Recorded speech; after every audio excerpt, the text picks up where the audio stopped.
Hello, Internet. Emily Gillet left us with one last update to Platts before she retired from Eurorack, so it's time to update the firmware, start patching, and see where the muse leads us, if anywhere, and possibly, maybe, produce something that moves me and inspires me. Go on a journey.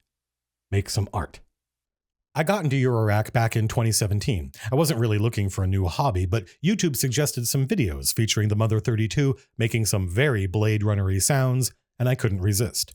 5 years later, and I've made several hours of music, most of it just experimental noodling, but some of it I really like and listen to often. These modules speak to me. I love everything about them. I love how every manufacturer has their own design aesthetic, their own naming conventions, and yeah, I love how it looks like a Starship control panel from 1975. And almost as much as I love the experience of making new sounds and music and textures with this thing, I love learning about how music works, how sound works, what a saw wave is and why it sounds like a violin, what a filter is, how an LFO works, why different scales sound the way they do. Often I get stuck trying to figure out some module. No problem. I'll just put that down for a while and switch to some other module I recently learned something new about. The process of learning never stops, never gets old, and is a big part of why I love this hobby. You can spot a modular setup in a lot of artists' gear, like Fortet or Simian Mobile Disco, but for most of us in the hobby, I think the point is literally just to sit down at your instrument, start from scratch, patch some modules together, and see where it leads you. To have an experience, in other words. Not make a song, not produce a product, literally just go on a mind-bending musical experience for 90 minutes or so, a couple of times a week, sometimes in a pleasantly altered state of consciousness. People ask, can't you do all this with a computer? And the answer is yes, mostly, and many people do, and some of those people make some of my favorite music. But that is not how I choose to make music, because I find wiggling these knobs and plugging in these cables infinitely more fun and rewarding than clicking a mouse.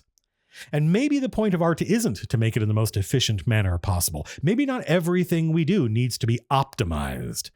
But I don't even think the computer is more efficient than modular. It's just different. It's a different workflow, a different thought process.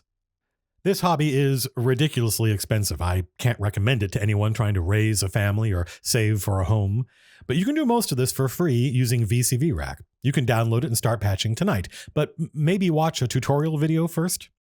Me, I prefer physical knobs, switches, and wires. It brings me comfort.